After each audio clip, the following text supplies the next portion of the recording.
Doctor Sudhanshu Trivedi 20 minutes. माननीय सभापति महोदय, आज जब इस राष्ट्रीय राजधानी क्षेत्र विधेयक के ऊपर मैं समर्थन करने के लिए खड़ा हुआ हूं, तो पहले मैंने विपक्ष के विद्वान वक्ता महोदय का वक्तव्य सुना तो मुझे विचित्रता का अनुभव हुआ और संपूर्ण विपक्ष को देखकर विस्मय हो रहा है। विचित्रता इसलिए कि उन्होंने कहा कि I have not seen any parallel anywhere. तो मैं भी कहना चाहता हूं, ये पहली बार ऐसा हो रहा है कि किसी देश की राष्ट्रीय राजधानी में उस देश की केंद्र सरकार की शक्तियां उससे अधिक शक्तियां किसी और की होनी चाहिए। मेरे विचार से दुनिया में ऐसा कोई दूसरा उदाहरण देखने को नहीं मिलेगा। So I support what Abhishek Manu Singhvi ji has said. I am unable to find parallel anywhere in the world. दूसरा विषय जो मैंने कहा कि विस्मय का अनुभव क्यों हो रहा है, अभी देखिए उन्होंने 2 बार सुपर सीएम प्रयोग किया कॉन्स्टिट्यूशनल पद पर बैठे हुए व्यक्ति के लिए। मगर महोदय, इस देश ने बगैर संवैधानिक पद पर बैठे हुए सुपर पीएम 10 साल तक देखा है। और मैं ये कह रहा हूं कि अभी मैंने कितना सुंदर सामंजस्य देखा कि उन्होंने कहा कि समय कम हो रहा है, तो आम आदमी पार्टी वालों ने कहा हम भी समय देने को तैयार हैं।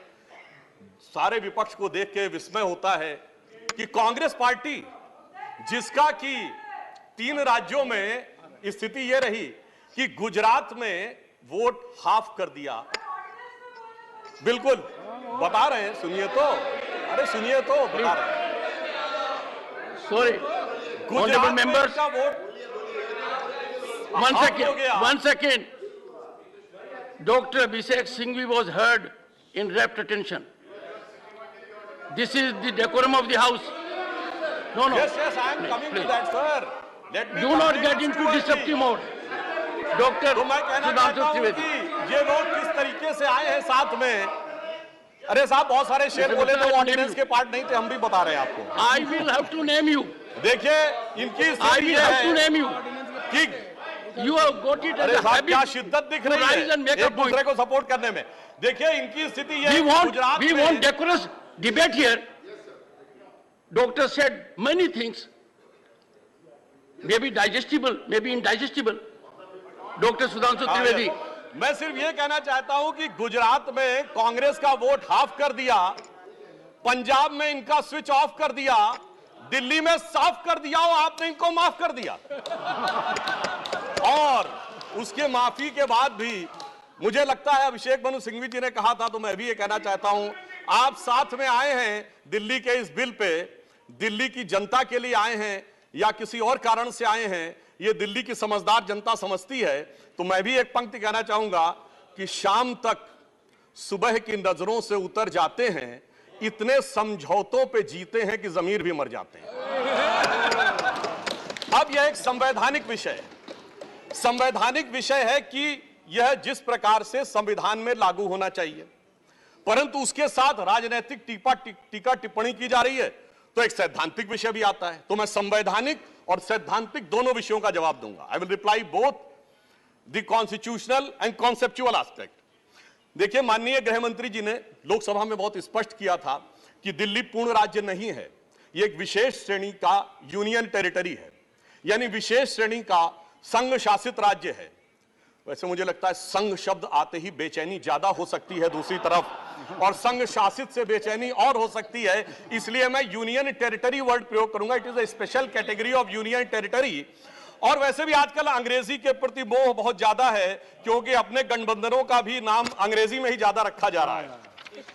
संविधान में जो भाग 8 में उल्लिखित, वैसे तो जब मैंने टीवी चर्चा के दौरान कई बार विपक्ष के लोगों से INDIA का हिंदी फुल फॉर्म पूछा, तो पहले दिन तो लोग गूगल देख के भी नहीं बता पाए। खैर, अब मैं कहना चाहता हूं कि संविधान के भाग 8 में उल्लिखित प्रावधानों के अनुसार, अरे सुनिए बात, देखिए संविधान के भाग 8 में उल्लिखित प्रावधानों के अनुसार अनुच्छेद 239 से 242 तक संविधान में इस विषय का पूर्ण वर्णन है। अनुच्छेद 239AA में इसका विशेष प्रावधान किया गया है। यदि उसके क्लॉज को 239AA3B को देखें तो संसद को दिल्ली संघ राज्य यूनियन टेरिटरी से संबंधित किसी भी विषय पर कानून बनाने का पूरा अधिकार है। इसमें किसी भी प्रकार का कोई संशय नहीं है।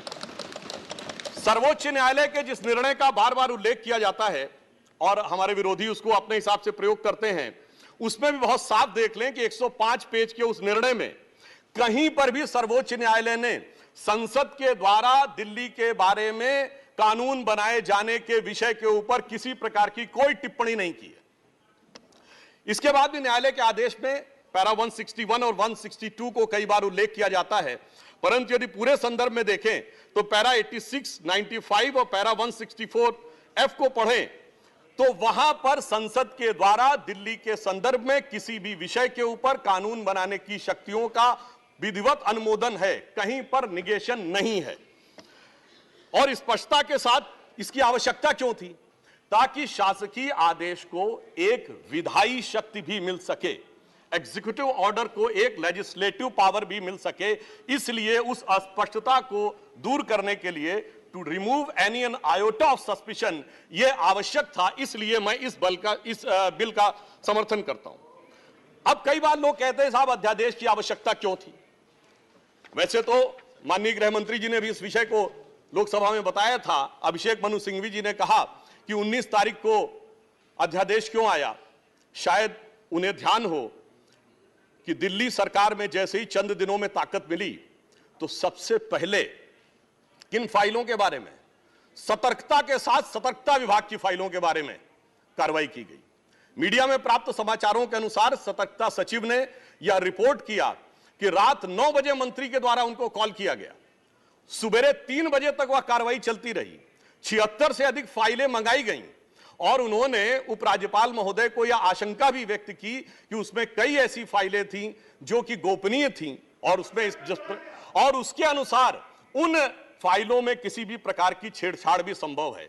अब मुझे बहुत आश्चर्य होता है कि दिल्ली में बाढ़ आई तो दिल्ली फ्लड कंट्रोल अथॉरिटी की बैठक तो 2 साल से नहीं हुई, मगर विजिलेंस की फाइलें ओवरनाइट सर्च की गई। तो मेरे विचार से, और ये सर 16 और 17 मई की रात का था, तो मानी हुई बात है जब ऐसी परिस्थिति नजर आएगी तो उसके 1-2 दिन के अंदर अध्यादेश की आवश्यकता महसूस होगी। यहां मैं एक और बात भी कहना चाहता हूं कि ब्यूरोक्रेसी पर नियंत्रण की बात आम आदमी पार्टी की सरकार के द्वारा की जाती है, तो ये लोग तो अपनी एक पैरेलल ब्यूरोक्रेसी भी बना चुके हैं, क्योंकि अनेक प्रकार के समाचार पत्रों में आया है कि कई ऐसे लोग जो कि आम आदमी पार्टी के पदाधिकारी हैं वो सरकारी पदों पर भी विद्यमान हैं और सरकारी पदों पर रहते हुए सरकारी शक्तियों का भी उपयोग कर रहे हैं। वैसे ये लोग बहुत दावा करते हैं कि उन्होंने बहुत सारी चीजें फ्री दिया, कुछ 100 रुपए दिल्ली की जनता को कुछ मामलों में फ्री मिला और अपने लोगों को कई मौकों पे, कई जगहों पे दर्जनों से ऐसे लोग हैं जिनको लाख लाख 1.5 लाख की तनख्वाहें मिली। और यदि आरोपों को देखा जाए तो करोड़ों रुपए के घोटालों के आरोप हैं। एक कहावत होती है, माले मुफ्त दिले बेरहम।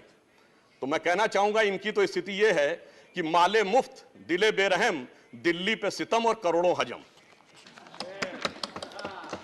अब एक और बात जो ब्यूरोक्रेसी के नियंत्रण की बात है, तो मैं ध्यान दिलाना चाहता हूं, इस दिल्ली प्रदेश में एकमात्र ऐसा प्रकरण हुआ जो पूरे देश के इतिहास में बहुत विचित्र था कि दिल्ली के मुख्य सचिव ने दिल्ली के मुख्यमंत्री आवास के अंदर अपने साथ मैन हैंडलिंग का आरोप लगाया। मेरे विचार से पूरे भारत के इतिहास में ऐसा कोई उदाहरण नहीं होगा कि इस प्रकार की बात, इस प्रकार का आरोप लगा हो और वह भी मुख्यमंत्री की उपस्थिति में लगा हो।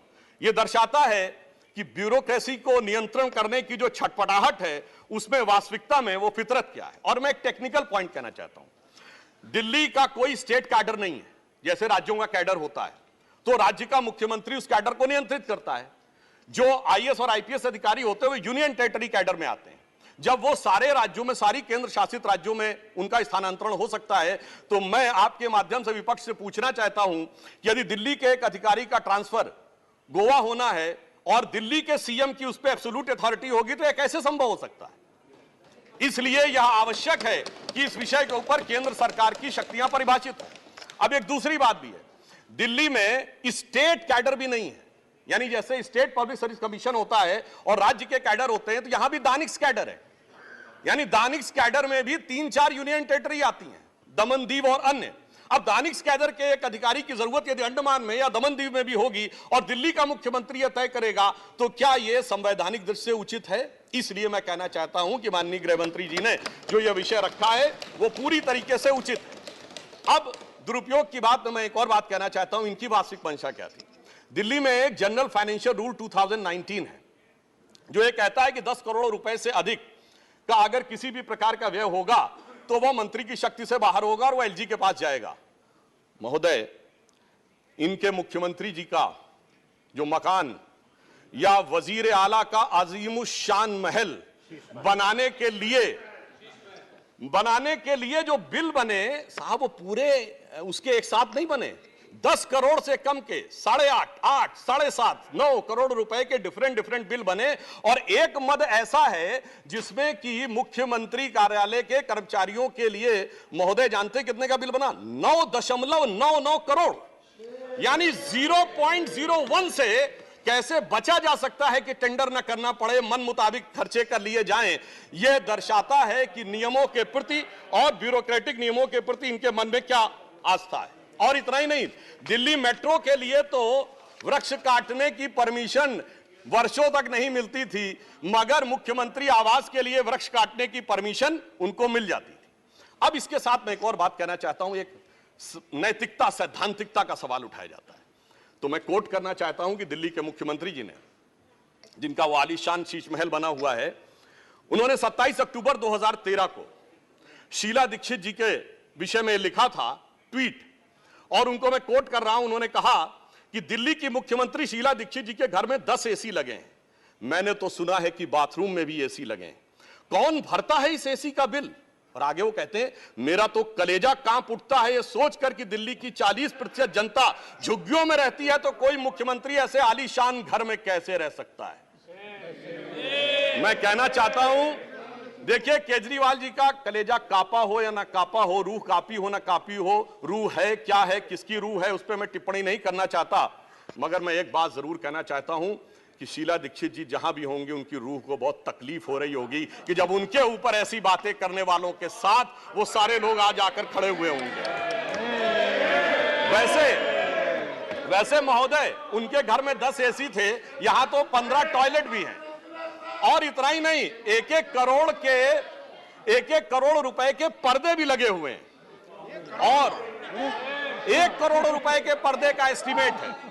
और इतना ही नहीं, अब सुनिए, उनके सामने एक दूसरी समस्या हो गई है कि अभी तक जो बातें चल रही थी, अब उनके सामने यह समस्या है कि उन चीजों को कैसे छुपाएं। देखिए, मैं इनके लिए कहना चाहूंगा कि अब उनकी फितरत जग जाहिर हो चुकी है। तो आज आम आदमी पार्टी की स्थिति यह है कि अब जो चेहरे से जाहिर है छुपाएं कैसे, तेरी मर्जी के मुताबिक नजर आए कैसे। अब इस घर को सजाने का तसव्वुर हुआ बात की बात, अब तो मुश्किल है कि इस घर की हकीकत को छुपाएं कैसे। और यहां पर इसके बाद मैं कटाक्ष के बाद एक बात करुणा के साथ कहना चाहता हूं कि अन्ना हजारे के आंदोलन से निकली हुई वो पार्टी जो एक कमरे के मकान में रहते थे, और उससे निकली हुई पार्टी आज सैकड़ों करोड़ के आलीशान मकान में रहती हैं। तो मैं कहना चाहता हूं कि दिल्ली की जनता और जिन जिन लोगों ने उस आंदोलन का समर्थन किया, उनके ऊपर भी एक आघात है। और साथ ही साथ ये एक बात का और भी संकेत देता है, फूड फॉर थॉट है देश के लोगों के लिए, कि एक्सपेरिमेंटल पॉलिटिक्स कई बार बड़े विचित्र परिणाम भी देती है। अब किसी नए नवेले प्रयोग को आजमाने का वक्त नहीं है, बल्कि आजमाए हुए मोदी जी के नेतृत्व को चमकाने का वक्त है। और बहुत से लोग ये कहते हैं, संवैधानिक नैतिकता का प्रश्न उठाते हैं कि अध्यादेश क्यों लाया गया।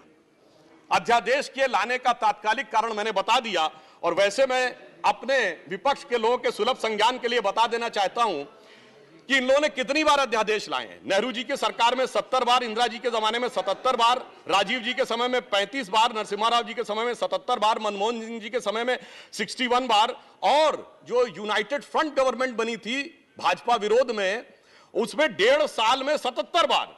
तो मुझे लगता है अध्यादेश का विषय उठाने से पहले इस अंक गणित को भी देख लेना चाहिए। अब मैं एक और बात कहना चाहता हूं, जो संविधान की दुहाई देते हैं उनके लिए, ये तो वो लोग हैं सभापति महोदय जिनकी संविधान में क्या आस्था है। इन्होंने संसद के द्वारा पारित सीए कानून के खिलाफ विधानसभा में प्रस्ताव पारित कर दिया। यह संविधान का सम्मान है। और वो सिटीजनशिप अमेंडमेंट एक्ट था। नागरिकता का विषय तो पूर्ण राज्य का भी विषय नहीं हो सकता, और तो उसके बावजूद दिल्ली सरकार ने पारित कर दिया। तो इसका अर्थ हुआ कि ये जिस प्रकार के कार्य करते हैं उनका संविधान में कोई आस्था नहीं है। और अभिषेक मनु सिंघवी जी अभी कह रहे थे इलेक्टेड गवर्नमेंट, तो मैं याद दिलाना चाहता हूं, after the 72nd and 73rd constitutional amendment there are 3 tier of government, जिसमें एक म्युनिसिपल और जिला पंचायत, एक स्टेट और एक सेंटर। तो मान्यवर, ये तो राजीव गांधी जी लाए थे।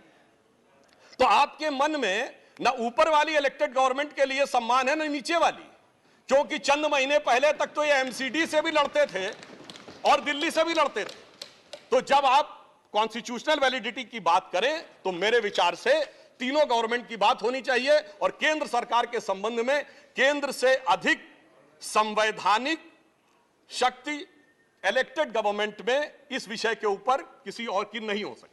और मैं एक और बात वेदना के साथ कहना चाहूंगा, ये तो वो लोग हैं जिन्होंने गणतंत्र दिवस की परेड पर भी संवैधानिकता की बात करते हैं, जिस दिन संविधान लागू हुआ उसकी पूर्व संध्या पे प्रदर्शन किया था।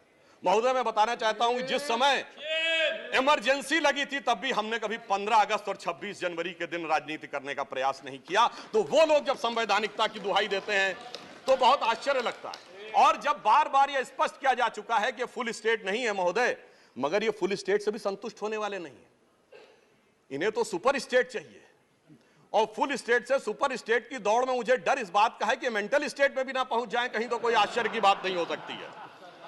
और यह बात इसलिए कह सकते हैं कि 49 दिनों की वो सरकार, जब कांग्रेस पार्टी ने इनकी पालकी ढोकर सत्ता की दहलीज पहली बार पार कराई थी, उसके द्वारा अगर आप पारित इनका लोकपाल विधेयक देख लें तो उसमें संसद और सुप्रीम कोर्ट और जाने क्या क्या सारी चीजों को एक में मिला लिया गया था।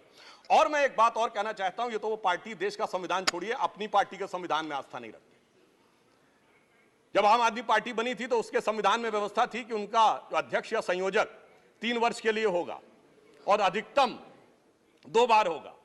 मगर जो मीडिया में प्राप्त समाचारों के अनुसार 3 साल पहले उन्होंने वो संविधान में चेंज कर दिया, यानी अब जीवन पर्यंत या अपनी इच्छा के प्रसाद पर्यंत केजरीवाल जी इस विषय के ऊपर रह सकते हैं। तो मैंने इसलिए कहा ना, अपने संविधान के बारे में बात करिए।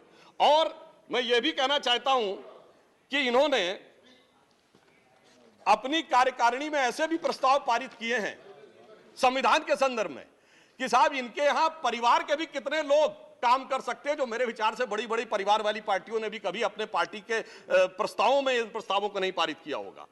और मैं ये भी कहना चाहता हूं कि बहुत आश्चर्य लगता था कि जब ये इंडिया अगेंस्ट करप्शन के स्वरूप से आगे बढ़े थे, तब एक ही पंक्ति में बता देना चाहता हूं, क्योंकि जब आप इसकी बात करते तो क्या क्या नहीं था, कहां से बात शुरू हुई थी। हम राजनीति में नहीं आएंगे, फिर कसम खाते कांग्रेस का साथ नहीं लेंगे, फिर उसके बाद बंगला नहीं लेंगे, फिर शपथ खाते गाड़ी नहीं लेंगे, फिर शपथ खाते सुरक्षा नहीं लेंगे, और आज स्थिति यह है। मैं सिर्फ यह कहना चाहता हूं कि जितनी बातें ये कहते थे वो सारी चीजें आवश्यक है, मगर यह दर्शाता है, क्योंकि मैं किसी की सुरक्षा के प्रति खिलवाड़ करने की बात नहीं करता। पंजाब जैसा राज्य संवेदनशील है, वहां के मुख्यमंत्री के पास सुरक्षा होनी चाहिए। परंतु मैं सिर्फ यह कहना चाहता हूं कि यह इस बात में जो कहना चाहते हैं कि इन्होंने कितना बदलाव किया है मान्यवर, इसलिए कभी कभी इनके 10 वर्ष के अंदर चरित्र में इतना बदलाव, ये कहते सबसे जल्दी सत्ता में आए। महोदय, मैं कहना चाहता हूं भारतीय जनता पार्टी और जनसंघ, हम 1951 में बने, हमने 72 साल में कभी कांग्रेस से समझौता नहीं किया, इन्होंने 72 दिन में समझौता किया, तब ये सत्ता में आए। और इसलिए आज दिल्ली की जनता अपने को ठगा हुआ महसूस करती है। और शायद दिल्ली के लोग ये कह रहे होंगे कि मैं समझता था वो कितने मासूम थे, क्या से क्या हो गए देखते देखते, जिनको पत्थर से हमने बनाया सनम वो खुदा हो गए देखते देखते। और मैं एक और बात भी कहना चाहता हूं संक्षेप में, मेरे विचार से इनको अध्यादेश पढ़ना चाहिए, संविधान पढ़ना चाहिए और दिल्ली का अधिनियम पढ़ना चाहिए, क्योंकि अपने को कहते हैं सबसे पढ़े लिखे मुख्यमंत्री। तो मैं ये भी बताना चाहता हूं कि ये सबसे पढ़े लिखे मुख्यमंत्री जो अपने को सबसे हाई क्वालिफिकेशन का नाज रखते हैं, 2-3 उदाहरण उनके ही बता देना चाहता हूं। जिस समय कोविड की वेव चरम के ऊपर थी, तब इन्होंने क्या कहा, इन्होंने कहा कोविड वैक्सीन का फार्मूला सारी कंपनियों को क्यों नहीं दे दिया जाता। मान्यवर, कोविड वैक्सीन तो छोड़िए, पैरासिटामोल जैसी जो दवा भी अमेरिका ने उस समय हमसे मंगाई थी। अब कोई पढ़ा लिखा व्यक्ति ये कह सकता है कि वो चूरन की तरह फार्मूला सबको दे दिया जाए? तो कभी कहते हैं कि यूट्यूब के ऊपर फिल्म क्यों नहीं लाद दी जाती है? अरे भाई, वो सरकार का अधिकार का क्षेत्र नहीं है। और फिर इतना ही नहीं, सिंगापुर में इनको बुलाया, इनविटेशन आता मेयर्स कॉन्फ्रेंस का, तो मुख्यमंत्री होते हुए जाना चाहते हैं। तो मेरे विचार से कम इनको थोड़ा पढ़ना लिखना चाहिए। और एक पढ़ने लिखने पे एक तथ्य मैं जरूर बताना चाहूंगा। जब न्यूयॉर्क टाइम्स अखबार में इनकी तारीफ निकली थी तो इनके मुंह से निकल गया था कि दुनिया का सबसे बड़ा अखबार, और उसमें इतनी तारीफ निकलवाना आसान नहीं है। वैसे निकलवाना शब्द निकल गया था, मगर मैं पढ़े लिखे मुख्यमंत्री को यह भी बताना चाहता हूं महोदय कि न्यूयॉर्क टाइम्स दुनिया का सबसे बड़ा अखबार नहीं है। वो है यमुनी शिंबुन, जापान का। अमेरिका का भी सबसे बड़ा अखबार वो नहीं है, वो यूएसए टुडे। और इतना ये समझिए, इतना ही नहीं, भारत का times of India, Dainik Bhaskar, और वो भी उनसे अधिक है। तो मैं सिर्फ ये बताता हूं, अरे भाई, जिस अखबार का नाम लेते हैं कम से कम उनको तो पढ़ लेना चाहिए था।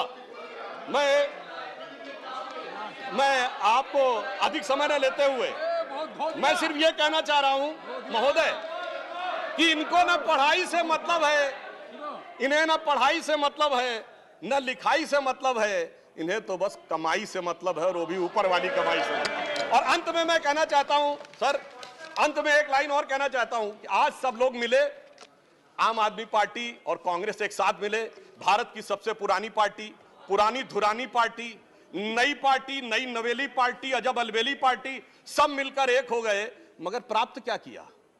दोनों ने सिद्धांतों से समझौता किया, और कांग्रेस ने भी इतना सयाना दांव चला कि इन्होंने अगर उनका हाथ पकड़ के दिल्ली अध्यादेश पर समर्थन लिया हो तो अविश्वास प्रस्ताव ले आए, लीड उनको मिल गई। तो इसलिए मैं कहना चाहता हूं अंत में कि इन लोगों को आखिर में क्या प्राप्त हुआ, ये पंक्ति कह के समाप्त करता हूं कि इनको विधेयक भी नहीं मिला और सम्मान भी नहीं मिला, यानी इज्जत भी गई, बात भी नहीं मिली। तो एक पंक्ति कहता हूं, न तुम ही मिले, आप लोगों के लिए लागू है, न तुम ही मिले न मयस्सर तुम्हारी दीद हुई, दीद मतलब साइट, न तुम ही मिले न मयस्सर तुम्हारी दीद हुई, तुम ही कहो ये मुहर्रम हुई कि ईद हुई। सुखेंदु शेखर रे, श्री सुखेंदु शेखर। त्रिवेदी ने बड़े जोश के साथ और बहुत शेर शायरी के साथ उन्होंने बात की। त्रिवेदी ने शेर शायरी के साथ बहुत लंबी तकरीर की। अगर उसको उत्तर हमारे पास चतुर्वेदी है, अगर आप त्रिवेदी है तो हमारे पास चतुर्वेदी है। माननीय प्रतिपक्ष के नेताजी, नहीं, डॉक्टर अभिषेक सिंघवी ने कवि का काम ज्यादा किया, वकील